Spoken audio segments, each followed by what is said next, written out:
किशन सिंह जी को कुछ दिनों के लिए जेल से छोड़ दिया गया था, जिस कारण घर में खुशी का माहौल है।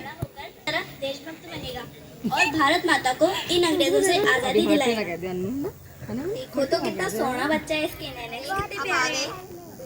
बेटा तो आ गया। ये देखिए हमारा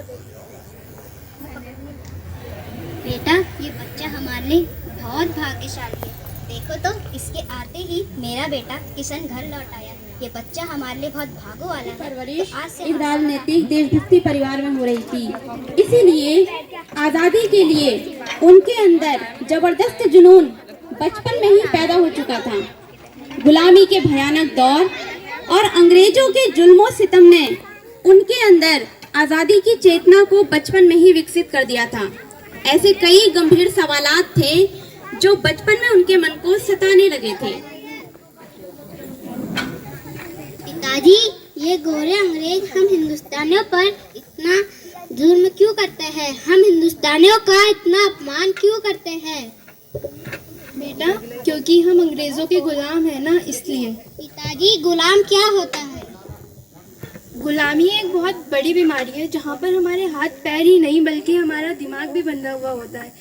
क्योंकि अंग्रेजों का यहाँ राज है ना, इसलिए सब कुछ उनके मन माफी की होता है। पिताजी, जब ये पूरा देश हमारा है तो यहाँ अंग्रेजों का राज क्यों है?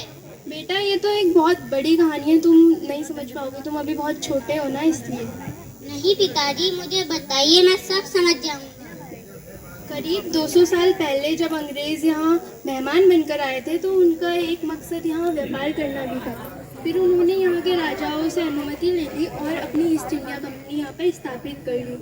जब उन्हें ईस्ट इंडिया कंपनी से यहाँ पर दुगना तिगुना मुनाफा हुआ तो उन्होंने एक चाल चली। उन्होंने यहाँ के राजाओं को लालच देकर उनकी सत्ता हड़पना शुरू कर दिया और हमारे राजा रजवाड़ों को आपस में लड़वाना शुरू कर दिया। उनके बीच में फूट डालनी शुरू कर दी और हमारे राजा रजवाड़े उस फूट का शिकार हो गए और लालच में आकर बिखर गए, जिसका फ़ायदा अंग्रेज़ों ने भरपूर उठाया और हमारे हिंदुस्तान पर काबिज हो गए। और हम अपने ही देश में गुलाम बनकर रह गए। इसलिए कहते हैं कभी भी लालच नहीं करना चाहिए।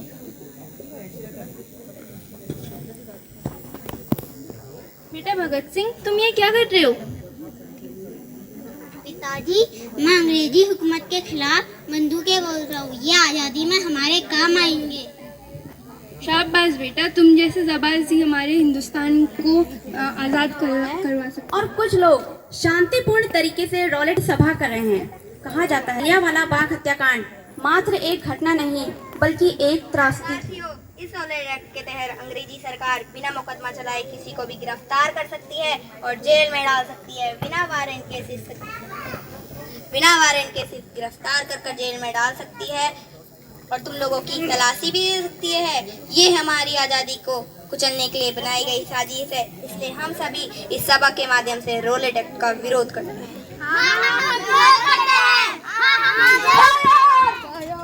ये गलत है, ये सरासर गलत है। अंग्रेजी हुकूमत को कोई हक नहीं कि वो इन मासूम बेगुनाहों के साथ ऐसा सलूक करे।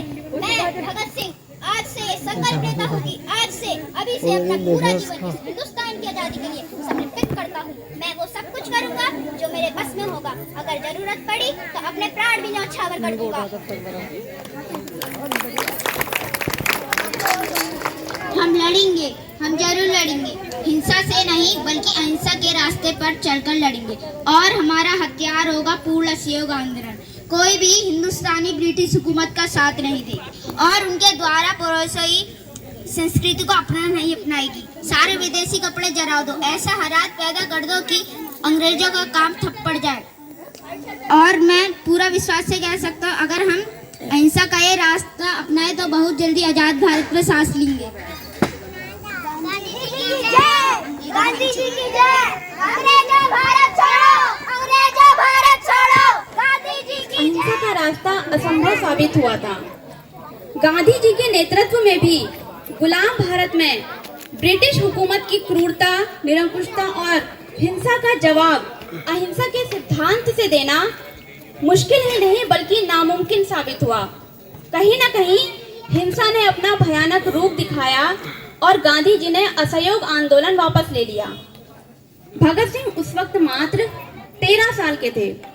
गांधी जी द्वारा लिए गए इस निर्णय का भगत सिंह के दिलो दिमाग पर बहुत आजाद जी, मैं भगत सिंह, मैं आपके संगठन हिंदुस्तान रिपब्लिकन एसोसिएशन से जुड़ना चाहता हूँ और देश की आजादी में शामिल होना चाहता हूँ। ऐसा कहने वाले तो बहुत लोग आते हैं। और जब अंग्रेजी हुकूमत के कोड़े पड़ते हैं, या तो डर के मारे भाग कर गायब हो जाते हैं, या तो हमारी ही मुखबिरी कर देते हैं। और हमें उन सच्चे देशभक्तों की जरूरत है जो सिर्फ अपना वक्त, अपनी काबिलियत, अपना दिलो दिमाग ही नहीं बल्कि जरूरत पड़ने पर अपने प्राण भी न्यौछावर कर सके।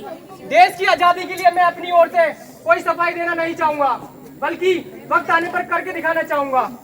खोखली लफाजियाँ करना मैं भी नहीं चाहता हूँ। याद रखना, हमारा रास्ता खतरों से खाली नहीं है, जैसा कि हम हमेशा ही कहते हैं। फांसी के तगदे की पुकार, इनकलाब जिंदाबाद। इस वक्त देश में ऐसी पार्टियां भी है जिन्हें लगता है बातचीत कर और अहिंसा के दम पर हम आजादी हासिल कर सके। रखते हो तुम भगत सिंह, क्या इतना जुनून है तुम्हारे अंदर?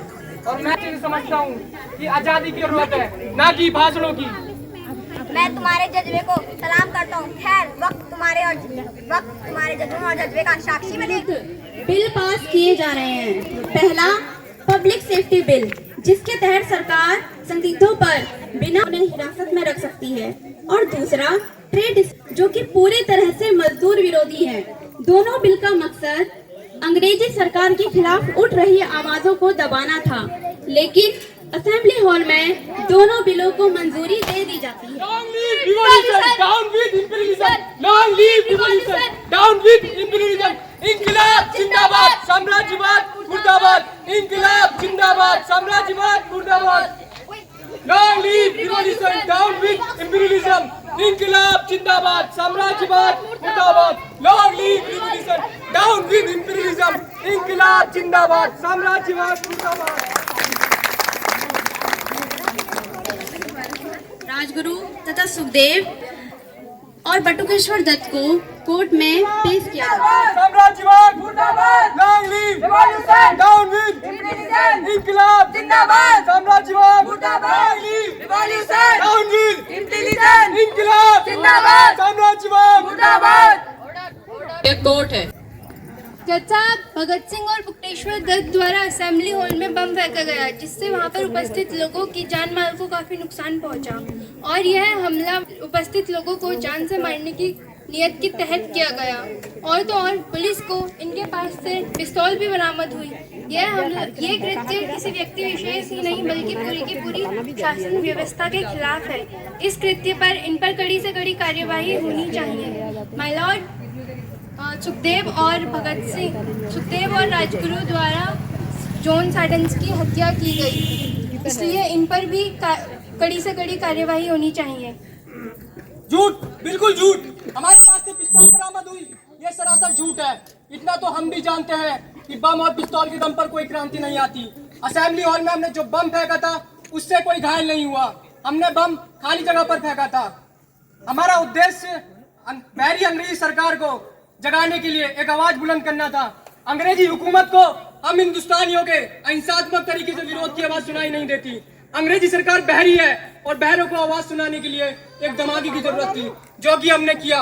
और अगर हम चाहते तो असेंबली हॉल में बम फेंक कर वहां से भाग सकते थे, लेकिन हमने ऐसा नहीं किया। हमने अपनी गिरफ्तारी खुद दी है, क्योंकि हम अपनी गिरफ्तारी का उपयोग आजादी के लिए करना चाहते थे। अपने संगठन हिंदुस्तान रिपब्लिकन सोशलिस्ट एसोसिएशन के उद्देश्य को आगे बढ़ाना चाहते हैं। हिंदुस्तान की आवाम को आजादी के लिए तैयार होने का संदेश देना चाहते हैं। हमारा एकमात्र उद्देश्य या अपनी गिरफ्तारी, अपनी बात को जनता तक पहुंचाना है। इनकलाब जिंदाबाद, इनकलाब जिंदाबाद, साम्राज्यवाद मुर्दाबाद, down with revolution, down with imperialism. और तो और जनता के प्रतिनिधियों ने कई बार राष्ट्रीय मांगों को सरकार के सामने रखा, लेकिन सरकार ने उनकी अवहेलना करके उन्हें रद्दी की टोकरी में डाल दिया।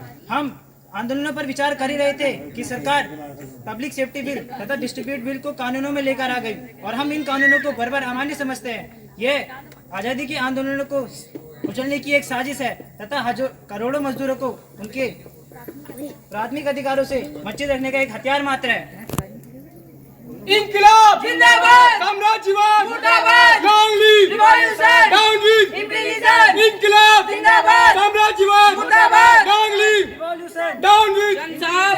को प्यार करने में हम किसी से पीछे नहीं हैं और ना ही हमारे किसी से कोई व्यक्तिगत द्वेष है। जैसा कि वकील साहब ने कहा कि यह कृत्य किसी व्यक्ति विशेष के खिलाफ नहीं बल्कि पूरी शासन व्यवस्था के खिलाफ है और यही सच है कि हमारा मकसद किसी को नुकसान पहुंचाने का नहीं था। हमारा विरोध सिर्फ शासन व्यवस्था के खिलाफ है। इंकलाब जिंदाबाद, साम्राज्यवाद मुर्दाबाद, मांगली रिवॉल्यूशन, तानवीर। रिवॉल्यूशन। जज साहब, आप लोग बार बार क्रांति शब्द का इस्तेमाल करते हैं, आखिरकार आप लोगों का क्रांति शब्द से क्या आशय है? जज साहब, समाज का प्रमुख अंग होते हुए भी आज मजदूरों को उनके प्राथमिक अधिकारों से वंचित रखा जा रहा है।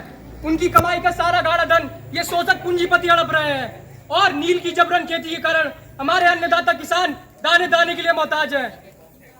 सरकार के विदेशी कपड़ों के व्यापार के कारण हमारे बुनकर अपना और अपने बच्चों का तन ढकने में असमर्थ है। जज साहब, क्रांति की तलवार विचारों की शान पर तेज होती है। क्रांति के लिए खूनी लड़ाई जरूरी नहीं है और ना ही बम और पिस्तौल के दम पर कोई क्रांति आती है। क्रांति से हमारा मतलब अन्याय पर आधारित मौजूदा समाज व्यवस्था से है। इंकलाब जिंदाबाद, long live revolution, down with revolution, साम्राज्यवाद, रिवॉल्यूशन, इंकलाब जिंदाबाद, साम्राज्यवाद, मुर्दाबाद, long live revolution, down with revolution, इंकलाब जिंदाबाद, साम्राज्यवाद, मुर्दाबाद, जिंदाबाद, साम्राज्यवाद, long live revolution, down with revolution, long live revolution, down with revolution, इंकलाब जिंदाबाद, साम्राज्यवाद, मुर्दाबाद, long live revolution, down with revolution, इंकलाब जिंदाबाद, साम्राज्यवाद, फांसी के तख्ते की पुकार, इंकलाब जिंदाबाद, अमर शहीदों का है पैगाम, जारी रखना है संग्राम, फांसी के तख्ते की पुकार, इंकलाब जिंदाबाद, अमर शहीदों का है पैगाम, जारी रखना है संग्राम, इंकलाब जिंदाबाद, साम्राज्यवाद, फांसी के तख्ते की इंकलाब जिंदाबाद।